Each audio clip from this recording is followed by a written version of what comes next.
You're watching Wrestling Apocalypse. And tonight, we need to talk about the biggest betrayal in professional wrestling in years. Strap in, because what Paul Heyman just did, what he just revealed, is going to leave you absolutely speechless. Let me paint you a picture. For the past several weeks, something dark has been spreading through professional wrestling like a storm rolling in off the ocean. Wrestlers have been attacked. Champions have been humiliated. Rising stars have been pulled back into the shadows before they ever got the chance to shine. And every single time it happened, the same image flashed across our screens: a masked figure, black as midnight, moving through arenas like a ghost, striking without warning, and then vanishing before anyone could get their hands on him. Fans have been losing their minds trying to figure out who this person is. Social media has been on fire. Comment sections have been drowning in theories. Some people thought it was a returning legend looking for revenge. Some thought it was a hired gun working for the highest bidder. Some people thought it was someone who'd been quietly building resentment for years, waiting for the perfect moment to detonate. But nobody, and I mean nobody, could have predicted the truth. Because last night, Paul Heyman walked to that ring, microphone in hand, with that slow, deliberate strut that only he has mastered, and he told the entire world exactly who has been behind the chaos. And in doing so, Paul Heyman didn't just drop a bombshell. He set off a nuclear explosion that is going to reshape everything we thought we knew about wrestling's biggest powerhouse faction, the Vision. But before I get to the reveal, and trust me, we're going to get there in full cinematic detail, we need to go back. We need to understand how we got here. Because the greatest betrayals in history didn't start with a punch or a chair shot or a microphone drop. They started with trust. They started with loyalty. And they started with someone who was supposed to be one of the good guys. Let's go back about 4 months ago, when the Vision was formed. Now, if you haven't been following closely, first of all, what are you doing? Come on, subscribe to Wrestling Apocalypse. We keep you up to date on all of this, but here's the recap. The Vision was Paul Heyman's brainchild. And when I say brainchild, I mean it in the most dangerous possible way. This wasn't just Paul Heyman aligning himself with a powerful client the way he's done his whole career. No, this was different. This was Heyman architecting something from the ground up. The Vision was presented as a collective. A group of wrestlers hand-selected by Heyman himself, who supposedly shared a common goal, a common ideology, a vision for what professional wrestling should look like. Heyman stood in that ring week after week and told the world that the Vision wasn't about championships, wasn't about money, wasn't about fame. It was about legacy. It was about rewriting the history books. And the roster he put together? Legitimately impressive. Big names. Hungry names. Wrestlers with something to prove and something to lose. The kind of collection that made every other faction on the roster look over their shoulder. And at the center of it all, as always, was Paul Heyman himself, orchestrating every move, pulling every string, the self-proclaimed special counsel of an entire movement. For weeks, the Vision dominated. They shut down challengers. They controlled narratives. They made entire locker rooms uncomfortable just by walking through a door together. It felt bulletproof. It felt unstoppable. But then, the cracks started to show. It started small. Almost too small to notice at first. A couple of the Vision members started showing up to events separately instead of together.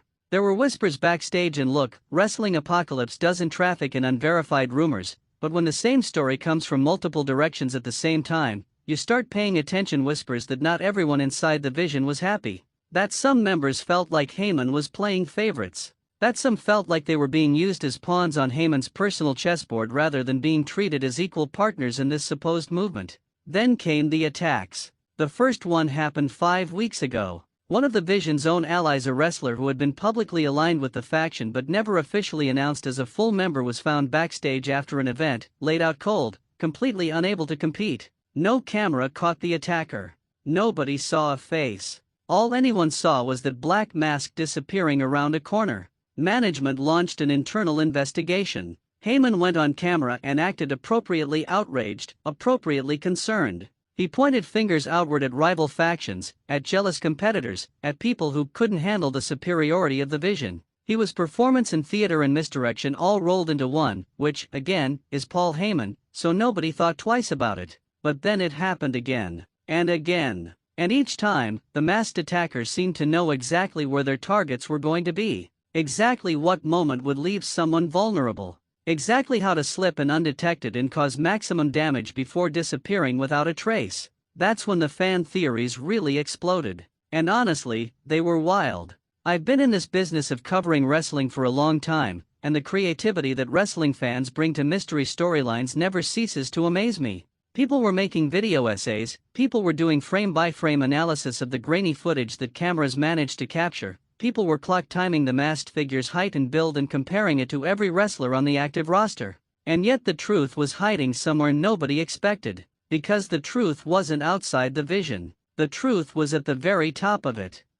Last night. Main event segment. The arena was absolutely electric. Paul Heyman had announced earlier in the week via a cryptic social media post just a single image of a broken mask and the words "tonight, the truth," that he would be making a major statement on the show. And wrestling fans being wrestling fans, the speculation machine went into overdrive for 7 straight days. The trending topics were relentless. The comment sections were battlegrounds of competing theories. And then the music hit. Now, I want you to close your eyes for a second. Actually, don't close your eyes because you're watching this video and I need you here, but imagine that moment. The lights in the arena drop just slightly. Not a full blackout, just enough to feel like the temperature changed. And then Heyman's music plays, and the reaction from the crowd is this fascinating mixture of cheers and boos and genuine curiosity, because Paul Heyman is one of those rare figures in wrestling who transcends the normal hero and villain dynamic. You can hate what he does and still be completely riveted by his presence. And that's a talent that maybe 3 or 4 people on the planet actually possess. He walked out slowly. Suit immaculate as always. Microphone already in hand. And he had this expression on his face that I can only describe as controlled devastation. Like a man who has practiced being calm in the eye of a hurricane so many times that the hurricane no longer scares him, but the calm itself has started to break. He stepped through the ropes, stood in the center of that ring, and let the moment breathe. The arena got genuinely quiet. Not silence. Arenas are never actually silent, but that special kind of quiet where you can feel thousands of people holding their collective breath. And then Paul Heyman spoke. "Ladies and gentlemen," he began, and even those 4 words carried weight because of the way he says them, like he's about to give a eulogy and a sermon at the same time. "Ladies and gentlemen, I am Paul Heyman." Pop from the crowd. He paused and let them settle. For the past several weeks, he continued, his voice dropping into that low, deliberate register he uses when he wants you to know that what's coming isn't performance, it's real. "Someone has been systematically dismantling everything that I have built, everything that the vision represents. And I stood here, week after week, and I told you that I would find out who was responsible. I promised you answers." He paused again, looked around the ring, looked at the camera. "Tonight," he said, "I keep that promise." And the crowd just erupted. Because regardless of where you stand on Paul Heyman, heel, face, somewhere in between, the man has earned the reputation of delivering when he says he's going to deliver, and every single person in that arena knew they were about to witness something significant. He called for the lighting to change. The arena went through this slow, dramatic transition, full house lights to a single spotlight on the entrance ramp, and then a second spotlight appeared, and in that second spotlight stood the masked figure. The same black mask, the same dark attire, standing perfectly still at the top of the ramp like a statue. And the crowd's reaction was primal. Half of them booing, half of them screaming, all of them on their feet. Heyman looked at the figure. The figure looked at Heyman. And then Heyman said, and this is the moment, this is the sentence that's going to be replayed and discussed for months. He said, "I want the whole world to witness what loyalty looks like when it curdles, when it rots, when it turns from something beautiful into something monstrous. Because the person standing on that ramp right now is not my enemy. He was my most trusted ally." The arena didn't explode. It imploded. That quiet came rushing back, but this time it had a completely different texture. It was the silence of collective shock, of a crowd suddenly realizing that everything they thought they understood about this story was wrong. And then Heyman said the name. Now, I'm going to say this name. And I need you to understand that when I say it, I want you to really sit with the weight of it, because context matters here more than almost anything else. The masked figure reached up, slowly, with both hands, and pulled the mask away, and revealed the face of Marcus Drayden. Now, if you know Marcus Drayden, you know exactly why this moment landed the way it did. And if you don't know the name yet, you're about to. Marcus Drayden was presented, from day one, as the heart of the vision. While other members brought raw power, while some brought technical mastery, while some brought intimidation, Drayden was the one Heyman consistently pointed to as the ideological foundation of the movement. The one who actually believed in the vision. The one who could look at a camera with complete sincerity and tell you that this faction was bigger than any one person's ego. He gave passionate speeches in the ring about legacy and about changing the landscape of the sport. He mentored younger members of the group. He was the one who smoothed over conflicts within the faction when tensions arose. If the Vision was a ship, Drayden wasn't the captain that was always Heyman, but he was the compass. He was the thing that kept the ship pointed in a direction that meant something. And now he was standing on that ramp without his mask, staring into the arena with an expression that wasn't shame and wasn't remorse. It was defiance. Because here's what made this moment truly masterful storytelling: Drayden didn't crumble when the mask came off.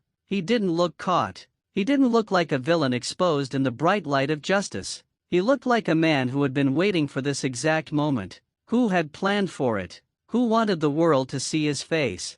He walked slowly down the ramp, into the ring, and he stood across from Paul Heyman, and the two of them, the architect and the compass, looked at each other with this incredible charged silence that felt like the calm before a thunderstorm. And then Drayden took the microphone. "You want to talk about loyalty," he said. And his voice was different from what we were used to hearing from Marcus Drayden. Normally measured, warm, persuasive. Now it had edges to it, like something that had been smooth for too long and finally snapped. "You want to stand in this ring and lecture the world about loyalty? You?" He took a step toward Heyman, who didn't flinch because Paul Heyman has spent his entire career not flinching, but there was something in Heyman's eyes that looked genuinely uncomfortable, and that discomfort was more alarming than any amount of bravado would have been. "I believed in this," Drayden continued, and now his voice cracked slightly, "just once, just enough to remind you that beneath the strategic attacks and the black mask, there was an actual human being with actual wounds. I built this with you. I recruited people. I convinced people to trust you. I put my credibility on the line for a vision that I genuinely believed in." He paused, looked at the crowd, then back at Heyman. "And then I found out what you were actually doing with the vision. What you were really using us for. Okay. Let me stop the scene here for a second, because I want you to appreciate the layered genius of what this storyline just did. Because suddenly we're not in a simple masked attacker is revealed storyline anymore. Suddenly, we're in something infinitely more complex. The question isn't just who is doing the attacking. The question is why. And Drayden's why, if what he's suggesting is true, if Heyman really was using the vision for personal gain at the expense of its members, completely recontextualizes everything we've watched over the past 4 months. Every time Heyman pointed fingers outward at supposed enemies. Every time he performed outrage about the attacks. Every time he rallied the remaining members of the Vision around a common enemy that he himself had created through his own betrayal of their trust, all of it takes on a completely different meaning now. The attackers were warning shots. Drayden wasn't trying to destroy the Vision. He was trying to expose it. Trying to force Heyman into a corner where the truth would have to come out. And Heyman, Paul Heyman, the most brilliant manipulator in the history of this industry, was so good at controlling the narrative that he managed to turn his own betrayal into a mystery story where he positioned himself as the investigator. That's diabolical. That's actually diabolical. And wrestling fans recognize diabolical when they see it, which is why by this point in the segment, the arena was split right down the middle. Half the crowd was directing their anger at Drayden for the attacks. Half was directing it at Heyman for whatever he had done to provoke them. And both halves were absolutely right to feel the way they felt, and that's the mark of a genuinely great wrestling storyline where moral clarity is the first casualty.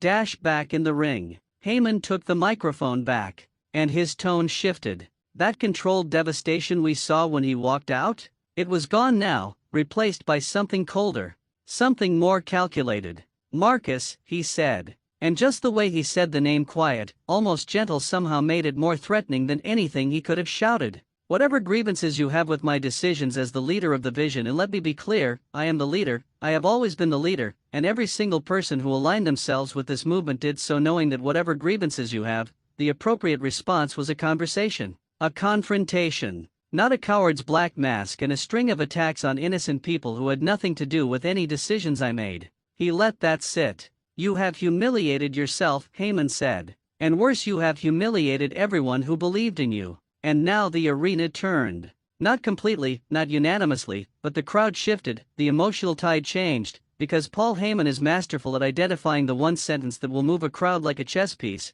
"And you have humiliated everyone who believed in you," aimed at a man who had spent months presenting himself as the most trustworthy person in the Vision, was precisely that sentence. Drayden's jaw tightened. His eyes flickered. And then, from outside the ring, 3 members of the Vision appeared, walking down the ramp, slowly, and the crowd erupted again, because now the geometry of this thing had changed. Now it was Drayden alone in the ring with Heyman and 3 of his allies on the outside, and the situation had gone from tense confrontation to something that looked considerably more dangerous. Drayden looked at the 3 men approaching, looked back at Heyman, and smiled.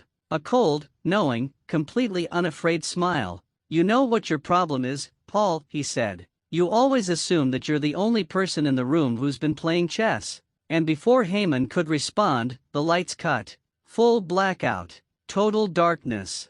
The arena absolutely lost its mind. When the lights came back 3 seconds later, felt like 33 Vision members who had been walking down the ramp were down. All 3 of them. On the floor. Like someone had simply turned off a switch. And standing among them, masks now removed, were 3 faces that nobody expected to see. 3 wrestlers who, for the past several weeks, had been presented as enemies of the Vision, who had reportedly been targets of the masked attacker. They hadn't been victims. They'd been allies. And the realization that swept through the arena in that moment was physical. You could feel it. People grabbing their friends' arms. People screaming. People laughing because their brains needed to do something with the overflow of shock. Marcus Drayden hadn't been trying to tear the Vision apart. He'd been building something new from its ashes. Paul Heyman stood in that ring, and for the first time in a very long time, maybe the first time ever on television, he looked genuinely uncertain. Not performing uncertainty as a psychological tactic. Actually, authentically uncertain. And that, right there, was the most shocking image of the entire night. Not the unmasking. Not the lights cutting out. Not the 3 Vision members laid out on the floor. It was the look on Paul Heyman's face. The look of a man who has spent his entire career being 6 moves ahead of everyone around him, suddenly realizing that someone had been playing an entirely different game. Drayden didn't attack him. Didn't threaten him, just looked at him one more time and said, "Microphone now off," but you could read the lips, cameras zoomed in and the whole world could see 4 words. "This isn't over yet." And then he and his allies walked out of that arena as the crowd shook the building around them. Let's breathe for a second. Just take that in. Because what we witnessed last night wasn't just a wrestling angle paying off. It was a months-long story about ideology and manipulation and what happens when someone builds something beautiful on a foundation of lies. It was a story about what loyalty actually means and what it looks like when it breaks. It was a story about a man, Paul Heyman, who was so accustomed to being the smartest person in the room that he forgot to check whether someone in that room had been studying him just as carefully as he'd been studying everyone else. Marcus Drayden didn't just unmask himself. He unmasked Paul Heyman. He held up a mirror to the entire Vision project and showed the world and showed the members of that faction what the reflection actually looked like. And the fallout from this is going to be massive. The Vision is fractured. The members who are still loyal to Heyman are humiliated and looking for answers. The members who Drayden has now aligned with are energized and dangerous. And Paul Heyman, who has always been most lethal when he's been backed into a corner, is going to respond to this. And that response is going to be something we have never seen before. The next few weeks of programming are going to be among the most compelling television this industry has produced in years. And Wrestling Apocalypse is going to be here for every single second of it, breaking it down, giving you the context and the insight and the analysis that makes this show what it is.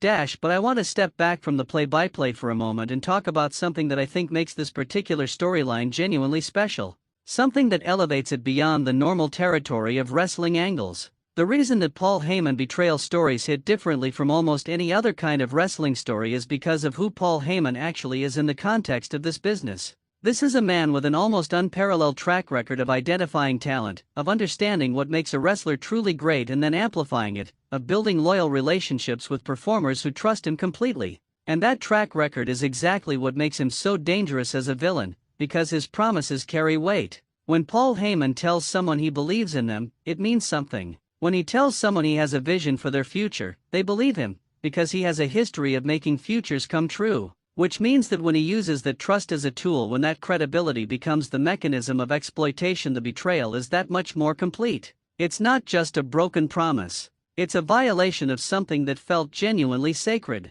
And I think that's what Drayden's story is really about. He wasn't just a wrestler who got cheated. He was a true believer. And true believers, when they have their faith turned against them, don't just get angry. They transform. They become something new and something harder and something that has taken all of that displaced faith and converted it into pure, relentless purpose. Marcus Drayden is more dangerous now than he has ever been, because he's not trying to win a championship. He's not trying to settle a score. He's trying to dismantle a lie, and that kind of motivation doesn't burn out the way ego does. It sustains. Paul Heyman knows this. That look on his face in the ring last night told you that Paul Heyman knows exactly what he's dealing with now.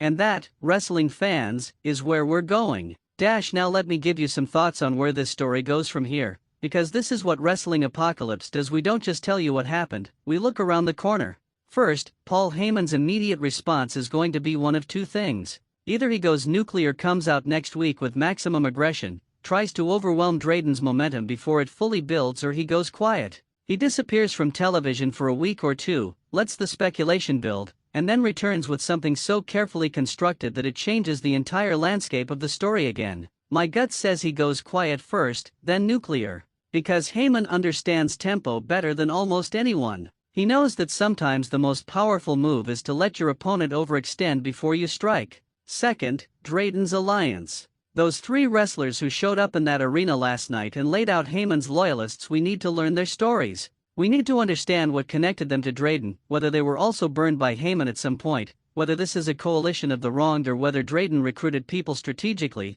the way Heyman recruited for the Vision. Because the story of how this counterfaction was built in secret, right under Heyman's nose, is almost as compelling as the main event of their conflict. Third, and this is the question that I keep coming back to, what did Heyman actually do? What is the specific betrayal that turned Drayden's faith into war? Because we got the emotional charge of it last night, but we haven't gotten the actual details yet, and those details matter. If it was purely financial, if Heyman was profiting from the Vision at the members' expense, that's one kind of story. If it was more personal, more ideological, if Heyman fundamentally misrepresented the values that the Vision was supposed to stand for, that's a different and potentially deeper kind of story. And if it involved someone specific, if there was a sacrifice or a trade, if someone got hurt because Heyman chose to protect his own interests, that changes everything again. The reveal of exactly what Heyman did is going to be as important as any match, any confrontation, any scripted segment in this story's future. And you know that Wrestling Apocalypse will be covering it with the depth and intensity it deserves. I also want to take a moment to appreciate the pure craft of professional wrestling storytelling that was on display last night, because sometimes in the rush of being fans and the excitement of reactions and theories and debates, we forget to step back and admire the architecture of what's being built. Think about the patience this story required. Months of building the Vision as something that felt legitimate. Months of carefully seeding the cracks without ever making them too obvious. Months of a masked attacker whose identity was protected not just because it was a good mystery, but because the mystery mattered to the story. Every week that Mask stayed on was another week of the audience investing, theorizing, caring. The longer the mystery, the more powerful the reveal. And the reveal worked precisely because the story had earned it. Think about the performances that went into creating this. The work of everyone inside that ring last night, but especially Heyman and Drayden, two performers at the absolute top of their craft, delivering a segment that required them to convey about 15 different emotional states across a 15-minute period. That's not easy. That's the kind of work that separates good wrestling television from genuinely memorable wrestling television. And think about what this story says to its audience. Think about what it's actually exploring: the corrupting influence of power on movements built around idealism. The way charismatic leadership can be either a gift or a weapon depending on the character of the person wielding it. The difference between a vision and a con. These are real human themes that connect to real human experiences, and the best wrestling stories have always understood that connecting to real experiences is what makes them stick. Paul Heyman built a faction around the concept of legacy. Marcus Drayden believed in it enough to become its moral center. And then Heyman, perhaps inevitably, perhaps tragically, perhaps by design, all along revealed that legacy was just another word for leverage. And now Drayden is going to make sure that that is Paul Heyman's actual legacy. I have to tell you, and I say this as someone who has been covering this industry and this channel for a long time, last night reminded me of exactly why wrestling, at its best, is unlike any other form of entertainment in the world. Because it's live. Because it's unpredictable. Because even when you know the broad strokes of what's coming, the execution can still take your breath away. Because a sold-out arena full of thousands of people, all reacting in real time, all feeling the same shock and the same excitement and the same confusion together, that communal experience is something that no scripted television show or movie or sporting event quite replicates in exactly the same way. And when it works the way it worked last night, when all the elements align and a story genuinely lands, there's nothing better in sports entertainment. Nothing. So here's where we are, Wrestling Apocalypse family. Paul Heyman's massive betrayal has been exposed. Not by a rival.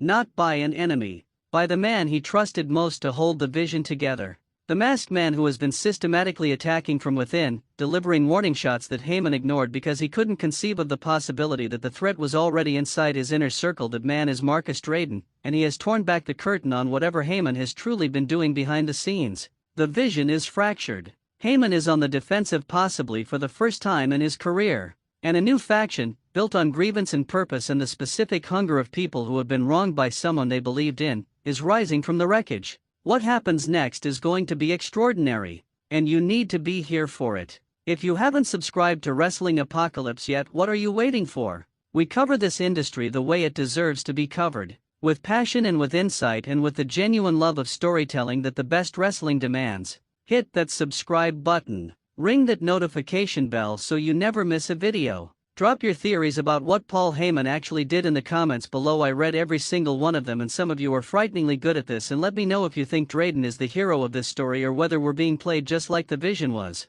Because that's the question, isn't it? In a story built around a master manipulator, the person who exposes the manipulation could be the real protagonist, or they could be the next chapter of the con. Paul Heyman didn't build his reputation by losing to the first person who saw through him, and Marcus Drayden, brilliant as he is, has now shown his hand completely. Whatever comes next, Wrestling Apocalypse will be there. This is the apocalypse, and it's just getting started.